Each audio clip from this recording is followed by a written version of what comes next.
Hey everyone, welcome back to my channel, MR.Creepy N. So today's video is definitely going to creep you out. In this video, we're getting into 4 real encounters where people went deep into the forest and something in those woods made sure they knew they weren't alone. Before we begin, let me know in the comments where you're watching from and what time it is for you right now. If you enjoy this kind of content, make sure to like the video and subscribe. Alright, let's get into tonight's stories.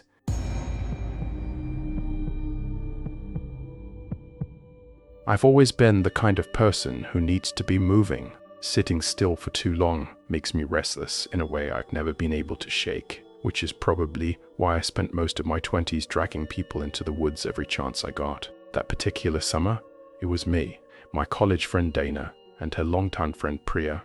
Neither of them were serious hikers, but they trusted me. Looking back now, that trust was the first thing I should have been more careful with. We drove out to a stretch of dense forest in eastern Tennessee. No trail markers, no maintained paths, just a set of coordinates I pulled from an obscure hiking blog and a vague description of old-growth timber that was supposed to be worth the trouble. The paved road turned to gravel about 3 miles in, and then to dirt after that. We parked where the trees got too thick to drive any further and started walking. It was late morning. The light came down through the canopy in long, broken columns, and the air smelled like pine resin and damp soil. We hiked for about 3 hours.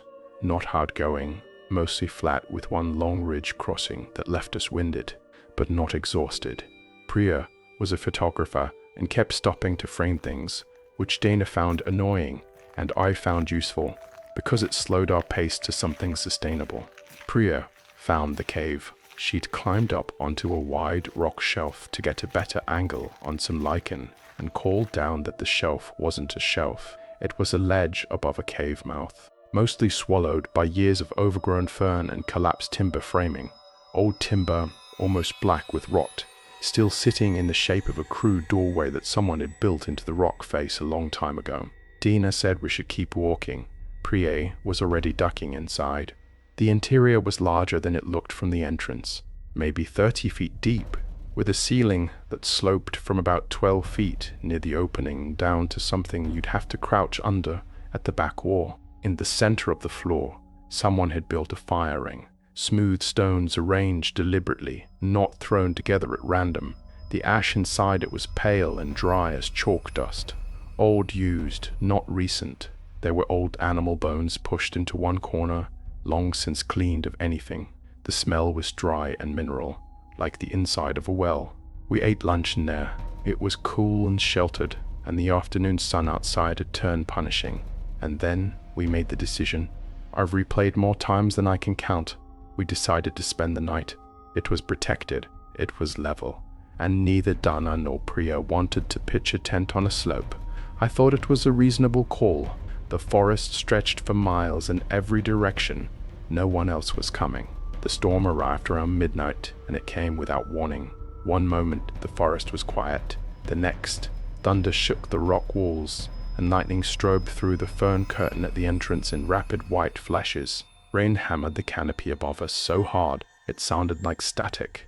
I sat up in my sleeping bag and watched the entrance, glad we weren't in a tent. Then I heard the crack. Not thunder. Stone. A deep grinding fracture from somewhere directly above the cave mouth. And then a sound like a wave. A cascade of rock and wet soil pouring down over the entrance. It lasted maybe 15 seconds. When it stopped, the strip of rain-dark sky we could see through the fern curtain was gone, replaced by rock. Dana's flashlight came on, then mine. We looked at each other across the fire ring, and neither of us said anything for a moment. We tried the rocks at first light. They weren't boulders, but they were wedged tight and rain-slicked, and every time we shifted, 1, 2 more rolled to fill the gap. Dana's hands were bleeding inside of 20 minutes. I stopped her before she made it worse.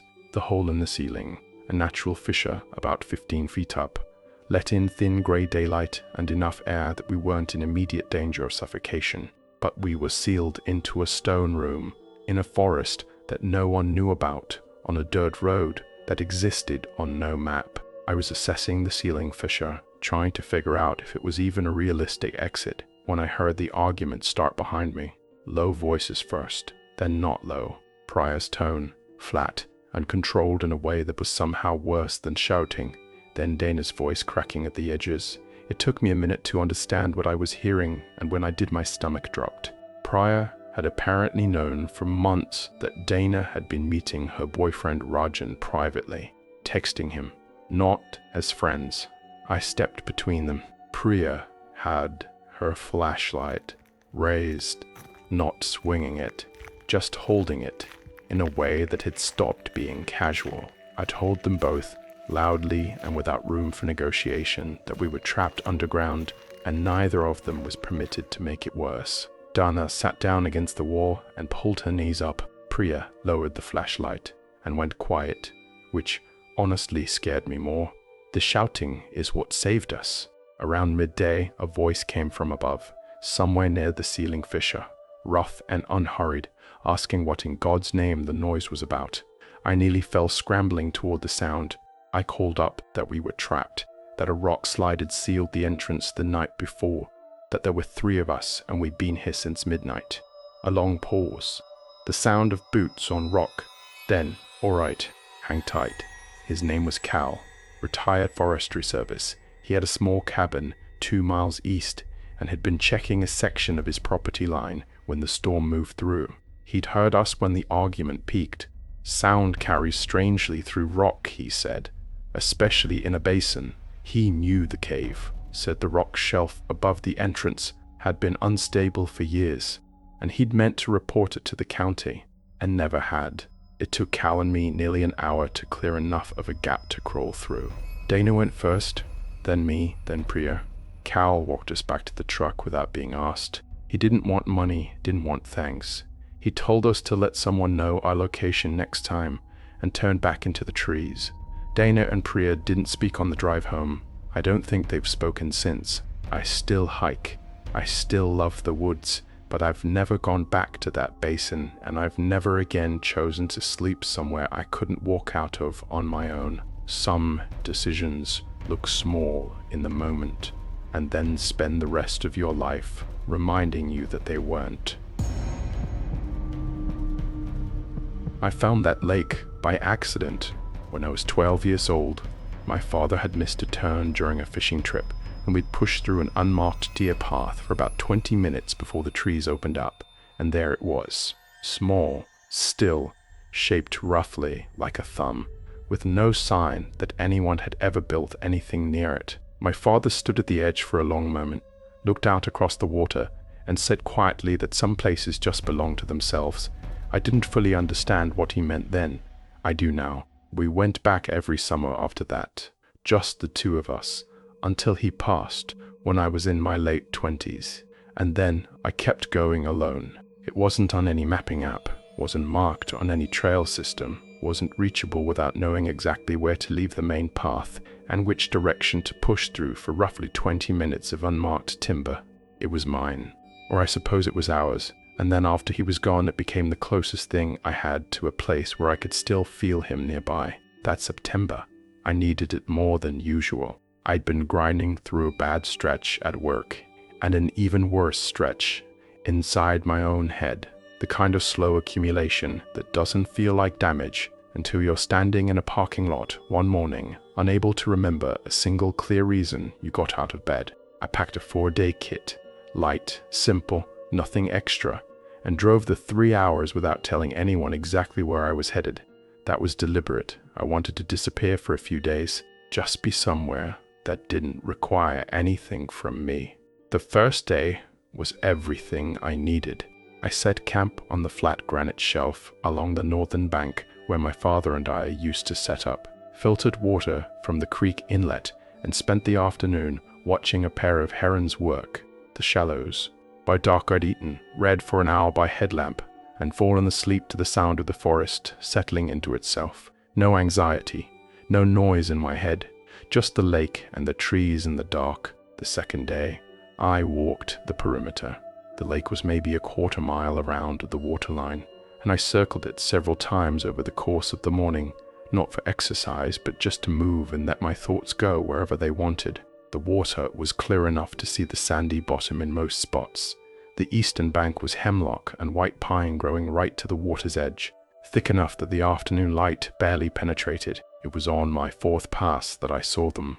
Footprints in the soft, dark mud, right at the hemlock tree line on the eastern bank, not boot prints. Bare feet, clear and deep, toes spread in the way feet spread when someone is standing still rather than walking. They faced the lake and pressed into the mud behind them, heading back into the hemlocks, a trail of the same bare prints moving away into the trees. I stood there for a long time. I went through the reasonable explanations. Someone could have come in from another direction I didn't know about. Someone could be camped on the east side, out of my sight line. People do unexpected things in the woods. There were explanations, but I hadn't heard anyone. Not a voice, not a branch, not the particular sound another person makes, simply by existing in a space where sound travels easily. And this lake wasn't findable unless you already knew where it was. My father had discovered it by taking a wrong turn. There was no path to it, no mention of it anywhere. The idea that someone else had found it and was walking barefoot along its eastern bank while I circled the perimeter sat wrong in a way I couldn't fully articulate. I went back to camp. I kept the fire smaller than usual and positioned myself so my back was to the granite shelf and my face was toward the trees. I told myself I was being irrational. I half believed it. Shortly after 9 that night, I heard movement in the tree line to my left. Not the irregular random sounds of a forest after dark. This was deliberate. Slow, measured footsteps, spaced like someone walking carefully. I held completely still and watched the edge of the firelight. 2 shapes came out of the dark and stopped at the boundary where the firelight gave out, maybe 15 feet back. A man and a woman, standing side by side. Still, I couldn't make out their faces, just their outlines, their basic shapes, standing at the edge of the light. I asked if I could help them. The woman turned immediately and walked back into the hemlocks. No hesitation, no sound of branches, no crack of undergrowth. She was simply there, and then not there. The man stayed where he was. He didn't react to the woman leaving, didn't look back. I looked down and saw that he was barefoot. The mud along the bank would have been cold by then. He didn't seem to notice. I asked again, steadier than I expected, my voice to come out. He turned slowly and walked back into the trees the same way. No urgency, no sound. I didn't process it. I just moved. I threw things into my pack without folding anything, pulled tent stakes without cleaning them, dumped the fire with the water bladder I kept beside camp. Within 10 minutes, I was on the deer path heading north, headlamp off, navigating by memory because I didn't want light advertising my position. For the first 20 minutes, the forest was silent around me. Then, off to my right, maybe 80 feet, maybe closer, I heard running, not crashing through brush. Controlled, fast movement across open ground, bare feet on soil, almost quiet but not completely. It lasted a few seconds and stopped. 2 minutes later, the same sound came from my left, closer this time. It happened 5 more times over the next 40 minutes, always brief, always cutting off completely before I could fix a direction. The forest had gone fully silent around it. No insects, no owls, nothing moving in the canopy, which meant whatever was running was the only thing moving in those woods besides me. I reached my truck, locked the doors, drove until I found a gas station with lights and other cars, and I sat in that parking lot for a while before I trusted myself to drive further. I've never gone back to the lake. I don't know who those 2 people were, or why they were barefoot in a forest, at night, at a lake that doesn't appear on any map. I've thought about it until thinking about it stopped being useful. What I keep coming back to is something small, the way the man stood at the edge of the firelight and looked not at me, but past me, toward the water, like I was incidental, like whatever he came to that lake for had nothing to do with me at all. My father told me some places belong to themselves. I think he was right. I think we were always visitors there, and I think something else had been visiting too, for a long time before either of us ever found that path.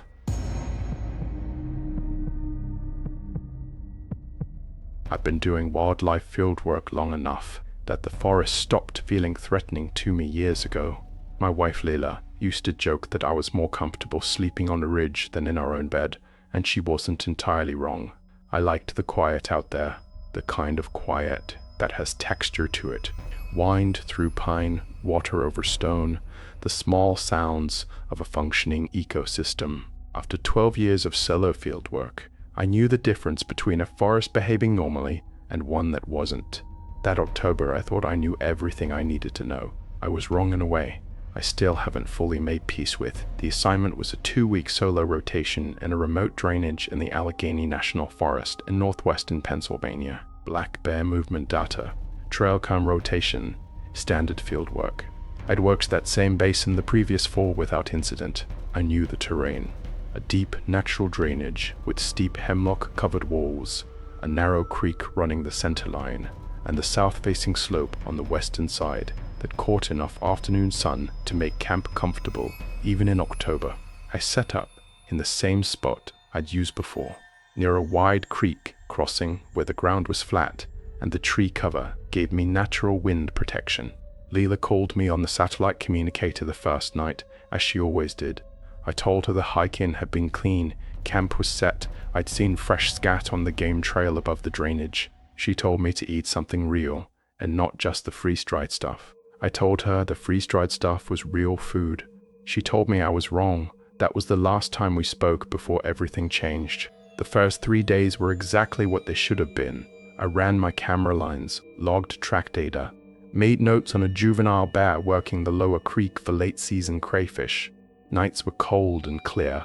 I ate, updated my field journal, and slept without issue. By the third night, I was fully settled into the rhythm of the place, that particular mental state where the outside world stops being a reference point and the drainage becomes the whole world. It was on that third night, sitting outside with my back against a hemlock, scraping the last of my dinner from the pot, that I noticed the shape across the ravine. The drainage was roughly 200 yards wide at my camp, open enough that the far tree line was visible from my fire. I'd looked at that tree line dozens of times over 3 days. I knew what it looked like, and there was something standing at its edge that hadn't been there before. A man, just standing, no light, no fire, no visible pack or gear, arms at his sides, face turned toward my camp, completely still. I got my binoculars on him. Dark jacket or heavy shirt, hard to read at that distance in firelight. He wasn't moving, not swaying, not shifting his weight, not doing any of the small involuntary things a person does when they're simply standing somewhere. Just a fixed, dark shape at the edge of 200 yards of open drainage. I lowered the binoculars and waited. He didn't move. I raised them again. Same position, same posture. I watched until the fire burned low and the light got too poor to see across the ravine. Then I went into the tent and lay there with my hand on the .44. I carry on long trips and listen to the creek run over stones and try to decide what I'd actually seen. Morning came, nothing across the ravine. I told myself it had been a shadow, a particular combination of firelight and hemlock branch that my tired eyes had assembled into a human shape. I noted it in my field journal. Possible visual anomaly. East Ridgeline, Night 3. And I went to work. That evening I came back to camp, heated food, sat down at the fire, looked up. He was there again. Same spot, same posture. He hadn't shifted position by more than a few feet from where I'd seen him the night before. I sat there and watched him for a long time, long enough that my food went cold in my hands. He didn't move, didn't turn, didn't sit, didn't do anything that suggested fatigue or cold, and the temperature had dropped into the mid-30s by then. I kept the fire burning high that night and barely slept. On day 6, I pulled my trail cam cards. Most captures were what I expected. Deer, a raccoon working the creek, the juvenile bear again. But one camera, positioned facing the creek about 50 feet from camp, had caught something else. A single motion-triggered frame, time-stamped at 4018 AMIME, 2 nights earlier. A crouched shape at the left edge of the frame, low to the ground, partially behind a piece of deadfall. Human-shaped. The camera faced the creek, not the ravine, not the direction I'd been watching. Whatever was across the ravine had also been 50 feet from my tent at 4 in the morning. I stayed in the tent the full next night, sleeping bag pulled up, headlamp on low, watching the mesh ceiling. Leader tried to reach me on the communicator. I didn't answer. I told myself I'd explain later. I didn't know how to explain it in real time. On the 8th morning, I found the stone. A flat piece of pale shale laid carefully across the top of my fire ring, set deliberately across 2 of the border stones, balanced, placed, not dropped placed. The shale wasn't from the local stream bed. I knew the geology of that drainage. The stone had come from somewhere further up the ridge. Someone had carried it down and set it on my fire ring while I was sleeping. That night he wasn't across the ravine. I'd been dreading his presence for 5 nights. His absence was somehow worse. The drainage went silent in a way that felt structural, like something had removed a load-bearing sound and everything else had gone still in response. No frogs, no owls, nothing in the hemlocks. Just the creek, and then after a while even the creek seemed quieter than it should have been. At 3:14 a.m., I heard foot temp in 110. Slow, deliberate. One step, then silence, then another. The pace of someone moving carefully in the dark, not something large, no branch breaking, no body weight displacement in the leaf litter. Just the soft, controlled crunch of a footstep on cold ground, and then another, and then nothing. I didn't unzip the tent. I sat there with the Baki, 44 in one hand, and my headlamp in the other, for over an hour before I was certain the sound had stopped. At dawn, I stepped out. The shale was gone from the fire ring. In the ash at the center of the pit, arranged in a deliberate line, were 4 hemlock cones, evenly spaced, placed there while I was inside listening to footsteps in the dark. I pulled the creek-facing camera one more time. It had captured him again, full frame. He was crouched at the corner of my tent. But he wasn't facing the tent. He was facing the western tree line, the direction opposite the ravine. His posture was still, attentive, like a man listening for something specific. He stayed in that position for what the timestamp suggested was nearly 11 minutes. Then he stood, without looking back, and walked toward the ravine. I watched that footage 4 times sitting in the cold morning light, and the thing that settled in my chest and hasn't left since was this. He wasn't watching me. He was watching the western tree line, positioning himself between my tent and whatever was in those trees. Whether he was keeping it away from me, or waiting to let it through, that I couldn't tell. I still can't. I packed out that morning, 12 miles with a full kit, no stops. When I got a satellite signal on the ridge line, I sent Leela a message saying I was coming home early. She called back within 2 minutes, and I could hear in her voice that she knew something had happened. I didn't tell her the full story until I was home and sitting at the kitchen table with the lights on and a cup of coffee in front of me. She listened to the whole thing without interrupting. When I finished, she was quiet for a moment. Then she said she was glad I came home. That was all. It was enough. I uploaded all my field data when I got back. All of it except one trail cam card. The one with the footage of him crouched at the corner of my tent, facing the western trees, waiting. That one I kept. I still have it. I've watched it more times than I should have. I've restructured 2 full years of research around a different drainage. My project coordinator asked once why I'd abandoned the Allegheny Basin when the bear data was so strong there. I told her the terrain was getting difficult to justify logistically. She accepted that. She didn't need the real answer. What I couldn't stop thinking about. What I still think about on nights when the house is quiet and Leela is asleep and I'm sitting in the dark in the way I sometimes do, is what was in those western trees. What he was listening for. What he was keeping still against. He never looked at me once. Not in the footage. Not across the ravine. Not when he was 11 minutes from my sleeping face. He didn't come for me. Whatever he came to that drainage for was deeper in those woods. I grew up in a family that didn't talk about hard things. Not in a broken way. Just in the quiet, practical way of people who work with their hands and believe that most pain eventually passes if you give it enough time and enough silence. My older brother Derek was the most like my father in that way. Solid, dependable, not given to drama. The kind of man you wanted beside you in a bad situation because he didn't panic and he didn't perform. He just dealt with what was in front of him, which is why it took him 11 years to tell me what happened in the Ouachita National Forest. I was visiting him in Arkansas the fall after my divorce. We were sitting on his back porch on a Thursday night, late fire, going in the pit he'd built from salvaged brick. The kind of night where the conversation slows down and gets honest, the way it only does after 10 o'clock and a few beers. His wife had gone to bed an hour earlier. It was just the two of us and the dark tree line at the edge of his property and the sound of the fire. He'd been quiet for a while. That particular quiet of his I recognized from childhood. The one that meant something was sitting close to the surface that he hadn't decided to release yet. I didn't push. I knew better than to push Derek. I just waited. He looked at the fire for a long moment and then said, "You remember when I used to do those solo trips out to the Ouachita every fall?" I said I remembered. He said, "I beat truck." He'd been going out there for 6 consecutive autumns. Late October, same general area each time. 6 miles off a forest road into a section of pine and hardwood mix that most people didn't bother with because the terrain was awkward and the hunting wasn't considered worth the hike.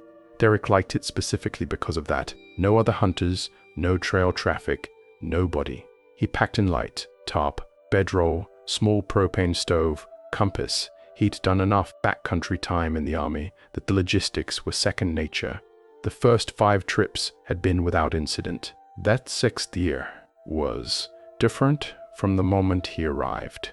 He said he noticed it on the hike in a quality to the forest that he couldn't immediately name. Not a sound or a sight, just a feeling of the place being different than it had been before. He described it as the sensation of walking into a room where an argument had just ended. Everything looked the same, but the air held something.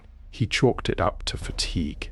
He'd driven straight through from Little Rock after a long work week and hadn't slept well in the truck. He made camp, ate, and turned in early. The first night was uneventful. He slept hard and woke before dawn feeling better. He spent the morning still hunting a ridge he knew well and saw nothing, which was unusual for that location in late October. No deer, no turkey, no squirrel activity. The forest was producing none of the small constant signs of life he was accustomed to reading. He moved to a different position after midday. Same result. By afternoon he was starting to feel the unease again, stronger this time, and he couldn't find a rational anchor for it. That night he kept the fire small, the way he always did. He was sitting against a pine, eating, watching the tree line the way you do, when your instincts are telling you something your eyes haven't confirmed yet. When he heard the sound, a child's voice, somewhere in the trees to the north, maybe 60 yards out, not crying, talking, the cadence of a child working through something, the way they narrate themselves when they're alone. It was too dark and too far into the forest for any child to reasonably be there. Derek sat forward and listened. The voice continued for perhaps 30 seconds and then stopped. He called out, asked if anyone was there, if anyone needed help. His voice went out into the trees and came back as silence. He waited, nothing. He sat back down and tried to process it logically. Sound travels strangely in dense timber. A campsite could be further away than it seemed. A child with a parent well off a trail, voices carrying in the cold air. He built the explanations carefully, and they mostly held. Then it started again. Same voice, same tone, same cadence, same direction. He stood up this time, rifle in hand, and took 3 steps toward the trees. The voice stopped the moment he moved. Clean stop, like a switch. He stood at the edge of the firelight for a long time, looking north into the dark. He didn't sleep that night. He kept the fire going and sat facing north until the sky began to lighten and the birds started and the forest came back to itself the way it does at dawn, all at once, like something had given permission. In the morning, he found the tracks. They were in the soft soil along a shallow drainage about 40 feet north of where he'd been camped, running roughly parallel to his tree line. Adult tracks, not a child's. Large, heavy, deep set. Whatever made them had been walking slowly, and had stopped at several points. He could tell by the way the soil was compressed differently in certain spots. The weight redistributed the way it is when someone stands still. The tracks came from the north, ran parallel to his camp for about 30 feet, and then turned back north and disappeared into the harder ground beyond the drainage. The tracks had no corresponding sound. He'd been sitting awake all night, 15 feet away, and had heard nothing except the child's voice, which had come from the same direction, but stopped before he'd heard any movement. He looked at those tracks for a long time, then he broke camp. He didn't run. That wasn't Derek's way. He packed methodically, the way he always did, checking each item, compressing his kit, but he packed faster than usual, and he didn't stop for breakfast, and he didn't take the time to glass the ridge the way he normally would have on his way out. He just walked 6 miles back to the forest road at the pace that wasn't quite urgent but wasn't casual either. He said the worst part of the walkout wasn't a sound or a sighting, it was the silence. The same quality he'd noticed hiking in, that sense of a forest holding its breath, stayed with him the entire 6 miles. No birds following him through the canopy the way they normally do. No squirrels burning him as he moved through that territory. Nothing. Just his own footsteps and the sound of his gear and the trees standing too still on both sides of him. He reached his truck, drove out, stopped at a diner on the highway, and sat in a booth for an hour drinking coffee. He didn't taste before he trusted himself to drive home properly. He never went back to the Wichita, never went back to solo backcountry work at all, which for Derek was the thing that told me more than anything else he said that night. He still hunts. Closer in, with a partner, never overnight. When he finished telling me all of this, he looked at the fire for a moment, and then looked at me and said, "I don't know what was walking parallel to my camp. I don't know what made that sound, or why it stopped when I moved. What I know is that something out there was managing the situation. It wanted me to hear the voice. It wanted me to come north, and something in those tracks walking parallel to my fire all night was making sure that if I moved toward it, it knew before I got there." He picked up his beer.